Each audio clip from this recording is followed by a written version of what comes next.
Ar tu esi ta moteris, kuri turi labai daug svajonių, labai daug galvoje, ką galėtų ir norėtų daryti. Bet kai jau priartėja prie to momento, kad jau žengsiu tą žingsnį, tu sustingsti, atsitrauki. Arba sakai savo, padarysiu dar tą ir tada tai darysiu. Ar pažįstama? Ar baimė suklysti ir kad gausis ne iki galo taip, kaip nori, tave sustabdo nuo darimo išvis. Tave nuveda į atidėliojimą būseną. Ar būna taip? Ar būna, kad jauti, kad nori iš tikrųjų kitokios kokybės gyvenimo, laisvesnio, lengvesnio, su daugiau pasitikėjimo. Tačiau save sulaikai, sakydama savo, dar metai, čia dabar toks etapas, dar prabūsiu, dar palauksiu, dar pasimokinsiu, dar pataupysiu. Yra taip, kad žvelgiant atgal, tai nėra vien metai, tai nėra mėnesiai, tai netgi dešimtmečiai. Žinau, tavo gyvenimas yra išvis labai neblogai atrodantis. Daugam net pavyzdys. Ir kartais net jauti tokią gėdą, kaip aš galiu dar daugiau norėti, jeigu ir tai labai gerai turiu. Būna, kad jautiesi nepakankama ne dėl to, kad tau nepakanka, o dėl to, kad save mažiniesi. Nes žinai, kad esi čia tam, kad būti daugiau. Tu tiesiog esi daugiau, tu esi didesnė, negu save išreiški, negu leidi savo būti, save sumažini, nes taip saugiau. Taip nejauti tos baimės, kuri yra tokia nepatogi tau jausti. Įsivaizduok save patiriančią gyvenimą be to išsekimo, kurį sąlygojo nuolatinis mintijimas apie tai, o ką galėjau padaryti, o kodėl nedariau anksčiau. Aš jau būčiau čia ir čia buvusi, jeigu būčiau tada ir tada tą padariusi. Nuo visų šitų sekinančių minčių. Ir įsivaizduok, kad jeigu vietoj baimės jaustumai tiesiog atlaisvintą vietą veikti ir daryti tai, ko trokšti, ko ilgai troškai. Leisi savo bandyti, mokytis, judėti pirmyn, gyventi, patirti gyvenimą pilnai. Ką tau tai reikštų? Ką tau reikštų patirti gyvenimą iš ramybės, ne iš baimės?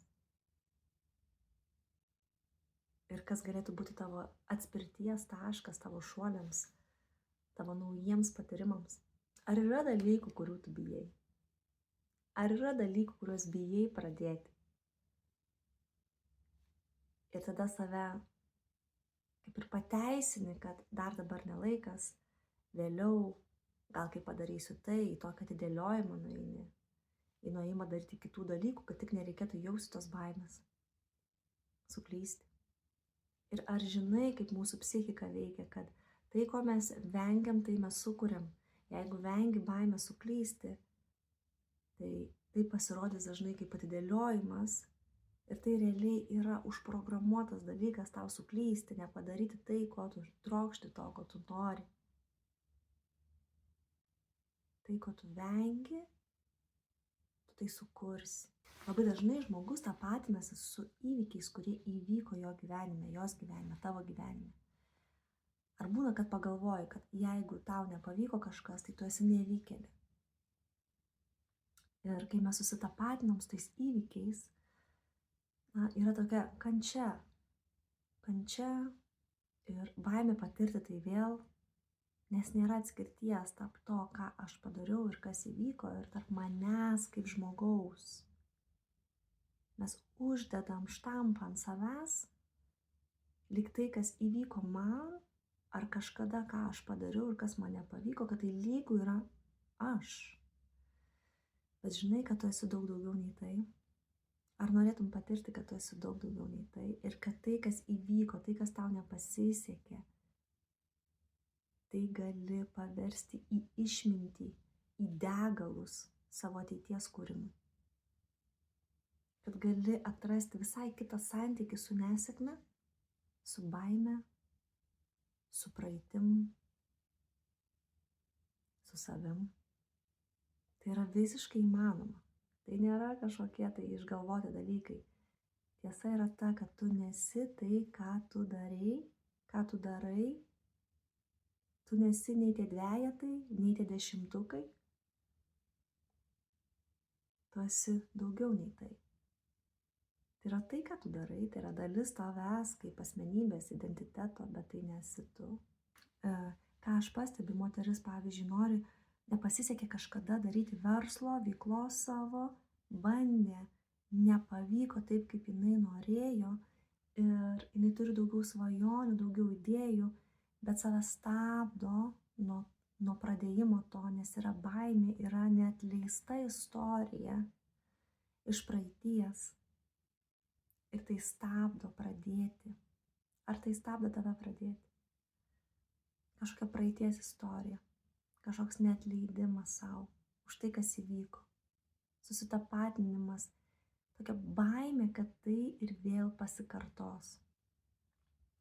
Ir tai nebūtinai vyksta veikloje, aš labai daug stebiu santykiuose, pavyzdžiui, jeigu yra, sakykime, tavo santykiai ar ne, kažkokia, baigėsi neįtin gražiai, baigėsi neįtin sėkmingai, o ten atvėrei savo širdį, patikėjai, kad meilė yra ar ne, ir kažkaip įvyko ne taip, kaip norėjai. Ir naujo santykio tiesiog neina pradėti, arba neina į jį eiti, arba neina į jį eiti atvirą širdimi ir labai daug saugiklių, labai daug saugojimosi, neatvėrimo savo pažeidžiamumo ir neina to naujo santykio sukurti tokio, kokio tu nori, nes yra neįmanoma, kai jis yra kuriamas iš baimės. Jeigu tu kuri santykį iš baimės, labai stipriai saugoji save santykiai, neparodai tam tikrų savo dalių, tai jau yra pasmerta vėl nesėkmiai. Tai ar matai, kad tai, ko tu vengi, tu tai sukuri. Vengi nesėkmės. Nesėkmė yra užprogramuota. Tai yra neišvengiama. Tau tik atrodo, kad tu išvengsi. Jeigu tu išsioperuosi ir bandysi atstumti dalį savęs, kad ir tos baimės, ar ne, kad ir tą atidėliojimą, tu jį neigsi, tu jį sakysi, eik šalin, nenoriu aš tavęs, aš padarysiu kažkaip kitaip, aš papušinsiu per valią, aš dar kažkaip. Tai maža tikimybė, kad tai suveiks, nes ten yra išmintis visame tame veikime.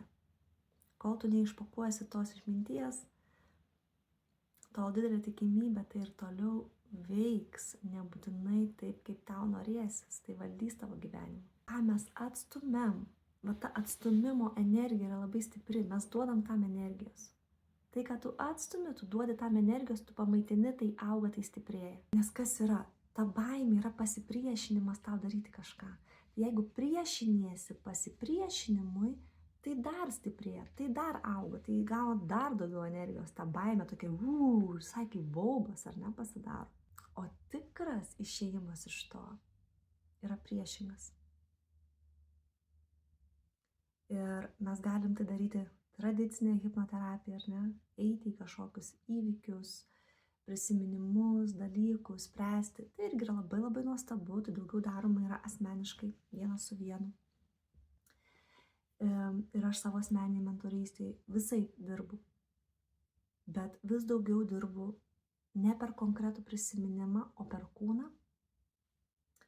Nes kūnas ir mūsų emocijos yra mūsų pasąmonė. Tai kas yra kūne užspausta? Tai yra tiesiog išminties tokie perliukai, aukso gabaliukai, ne? Ir mes per juos pereinant iš tikrųjų integruojam savo atstumtas dalis. Tai dėl to savo darbe daug naudoju ir darbo su somatika, su kūnu.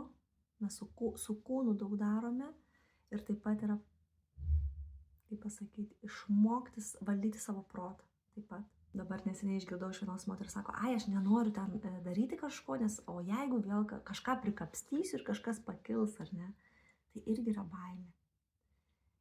Ir jeigu tu bijosi tai, kad tai pakils, tai vis tiek kažkada pakils. Tai nėra sprendimas, tai yra atidėjimas. Ir aš tikrai nekviečiu tų, kurios nori atidėti savo tobulėjimą. Jeigu tu nori atidėti savo tobulėjimą, tai yra tavo pasirinkimas. Aš kviečiu tas, kurios nori paspartinti savo augimą, paspartinti savo prasiplėtimą, savo patyrimą gyvenimo. Nes tai, kas tave stabdo, tai yra durys į tavo laisvę, tai yra tiesus išėjimas į tavo laisvę, tavo išsilaisvinimą, į tavo pilnatvę. Ir tam nereikia ilgų metų terapijos.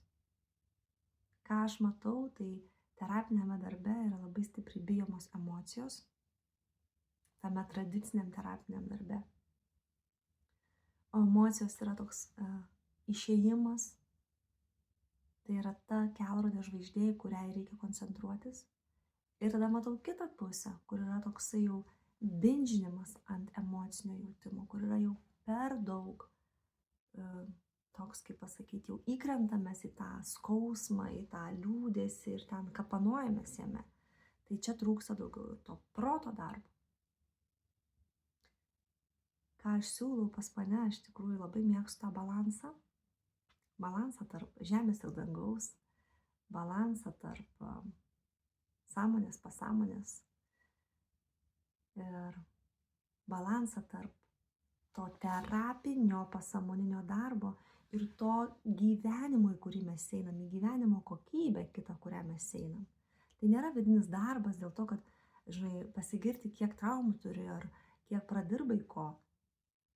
Tai yra gyventi plačiau, gyventi lengviau, gyventi laisviau. Nuo savo dalykų, kurie varžo. Tai yra vienintelis tikslas. Padaryti dalykus, kuriuo tu nori. Tik tam. Gyvenimas ir mūsų kūnas yra mūsų geriausias kaučeris, koks tai gali būti. Bet kartais reikia tiesiog vedimo šalia, kad pamatyti tą išmintį, kurią duoda gyvenimas, kurią duoda kūnas, kurią duoda gyvenimo situacijos. Nes mes kartais būna, kad taip susitapatini su tuo, kas vyksta, kūne, aplinkoj, kad tiesiog nematai, toks apakimas. O esmė yra pabusti tuose momentuose. Ir pamatyti tikrąją tiesą, tikrąją išmintį. Koks savo santykis su baime suklysti? Baimė pradėti naują santykį. Baimė pradėti veiklą. Ar tu pušini, eini, bet per tokį spaudimą aš įrodysiu, kad aš nebijau, aš eisiu, peržengsiu per savo baimę ir ten toks labai labai toksai grubus elgesys su savim. Ar tu atsitrauki, sustingsti ir nieko nedarai? Ar tu atidėlioji ir save tikini, kad dar vienas kursas, dar reikia išmokti, dar reikia pabūti, dar laiko turi praeiti, kol kažkokia žaizda užgyti? Kuo tu save tikini? Koks tavo santykis su baime suklysti? Tai kur aš tave kviečiu? Aš kviečiu pajausti, o ne tik suprasti, kas slypi iš tavo baimės, ko tu iš tikrųjų vengi. Ir atrakinti tas duris, išpakuoti tas dovanas ir paversti visą tai vidinės laisvės šaltiniu veikti iš įkvėpimo, ne iš baimės. Ir kviečiu tave taip pat išeiti su labai galingu įrankiu. Tu turėsi raštu darbaknygę, kurią būsi patyrusi savo kūnu, paėmusi 1 ar 2 situacijas per mūsų online susitikimą, į kurį dabar kviečiu, į kurį įvadą padariau. Tai iš baimės suklysti į laisvę veikti. Aš duosiu tau visam gyvenimui įrankį, kurį galėsi naudoti kitom situacijom. Ir kadangi turėsi tai įkūnytą patirtį, tai nebus tik kažkoks rašliava, kuri guli, ar ne, bet turėsi įkūnytą patirtį, kaip tai jaučiasi, kaip tai darosi, kaip tai būnasi. Tu žinosi, kaip praeiti ir kitas situacijas savo gyvenime savarankiškai, su tuo įrankiu. Tai link kur vedu, jeigu esi pasiruošusi išlaisvinti tai, kas tave stabdo, jeigu pavargai atidėlioti ir nori žengti į tai, ko iš tiesų trokšti, tai tave kviečiu. Lapkričio 22 dieną mes pradėsim 11 valandą, +-2 valandos pačio patyrimo. Gali truputį užtrukti ilgiau, jeigu bus daugiau klausimų. Aš pravesiu, kad visos žinotų tiksliai, kas vyksta, kur bus užstrigę moterys, būtent gyvai susijungus. Aš už rankos palydėsiu per visą procesą ir kiekvieną atskirai, jeigu to reikės. Tai šiandien toks mano kvietimas į patyriminę grupę, grupinę sesiją moterims, Zoom'ų, online'ų, iš baimės suklysti į laisvę veikti. Jeigu tu nori pereiti tiesiog iš kažkokios baimės, iš kažkokio užstrigimo, iš kažkokios nuoskaudos, į aiškumą, kad galėtum veikti visai kitos kokybės dalykus, tai gali tiesiog pakeisti tavo gyvenimą. Tai tiesiog gali pakeisti tavo gyvenimą, nes mes kai atsimerkiam ir atsibundame dalykuose, kurie mus riboja. Tai yra dalykai, kurie keičia žaidimo taisyklės, kurie keičia viską. Tai tokią galimybę aš tau siūlau. Dar yra laiko prisijungti. Susimatom. Jeigu turi klausimų, rašyk komentare arba asmeniškai. Atsakysiu. Komentare taip pat rasi nuorodą apie šią patyriminę sesiją plačiau ir gali dar užsiregistruoti. Iki.